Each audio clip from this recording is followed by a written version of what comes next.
All right, today we're getting into something really raw, something I think we've all felt in some way, a desperate plea for a second chance. We're going to really break down this journey from, that one perfect memory all the way to the complete heartbreaking fallout. And you have to understand, everything that follows hangs on this one single memory. It's this perfect, almost frozen in time moment that's, it's both this beautiful beginning and this incredibly painful reminder of what's gone. This phrase, it's the anchor for this whole thing. You're going to see it pop up again and again. So to really get the full weight of this heartbreak, we have to go back. We have to start right where he does, at the very beginning. He's pulling us into this one moment that just felt like pure magic. A moment that felt like it held the promise of everything.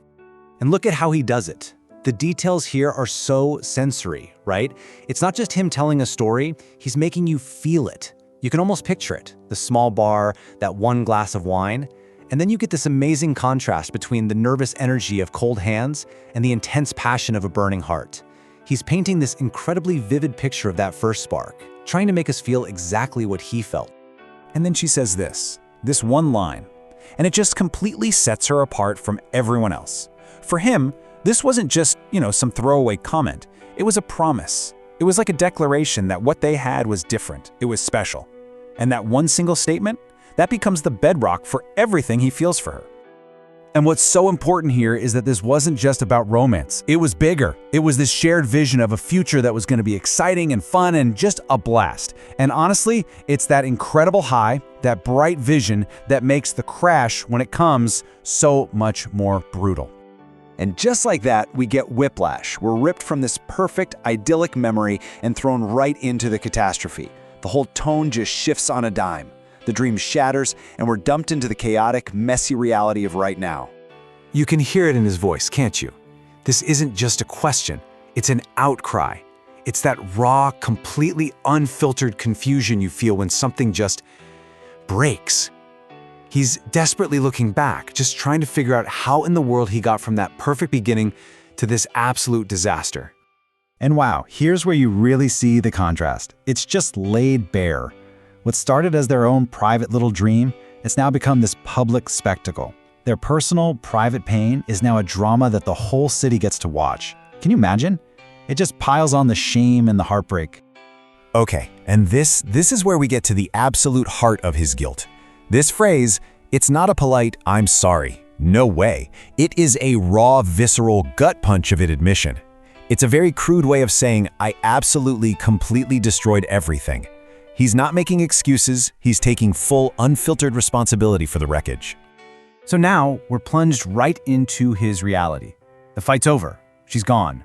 And all that's left is this deafening silence, only broken up by these little, painful reminders that she's not there anymore. And these details, they just make the loneliness feel so real. You can almost feel it. The cigarette just burning out in the ashtray, the ghost of her dress still hanging on a chair, hearing her footsteps fade away. And then, that final moment of looking in the mirror and seeing this vacant face staring back. Every single one of these things is screaming about what's missing. And then, there it is again, that line. But now, the meaning has completely flipped. What was once this beautiful, joyful memory is now a ghost. It's a haunting echo. It's the one thought he just can't shake, this constant, painful reminder of a happiness that feels like it's a million miles away. Okay, so we're shifting gears now. He's moving from just sitting in the pain of his memories to actually doing something. This next part is all about his desperate, real-world attempts to fix this, to undo the damage, to somehow win her back. And I want you to notice how humble these gestures are. This isn't about grand, empty promises or some huge, dramatic display. He's buying flowers from a street vendor. He's getting coffee from their favorite spot. These are small, personal, and really specific things. He's trying to apologize in a way that means something. And this right here, this is a huge moment of self-awareness. He's completely dropping the act. He's stripping away any fantasy that he's perfect, admitting he's not some hero on a white horse. He's just a guy, a flawed guy who knows he messed up big time. And really, this is his whole argument boiled down to one thing.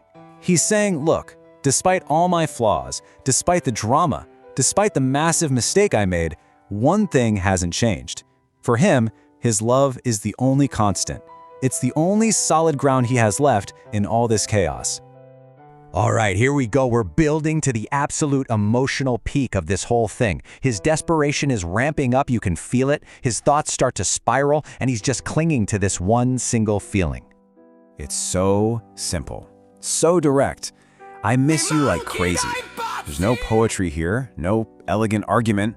It's just the raw, unvarnished truth of his pain. A pure, desperate expression of just how much he needs her. And now, the repetition starts. That central idea, I'm crazy about you, which started out as this sweet, romantic memory, it's turning into something else. It's becoming a frantic, almost obsessive chant.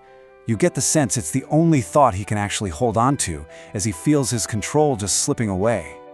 And with every time he says it, the meaning gets darker, more intense.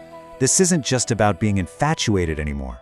It feels like it's bordering on actual madness, you know? It's like proof of how her being gone has totally cut him loose from reality.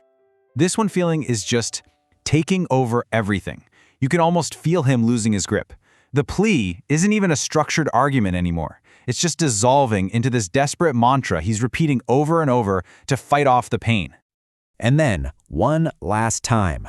This final one just hits you with the full, staggering weight of his obsession. It's like it's the only thought left in his head after everything else has just been burned to the ground. And he doesn't end with a demand or an ultimatum. He ends with this fragile, just heartbreaking request. It's like he's admitting he might have already lost, but he's still holding on to this tiny, tiny sliver of hope. And it kind of leaves us with a question, doesn't it? Is a love that all-consuming even worth saving? Or is that light already out for good?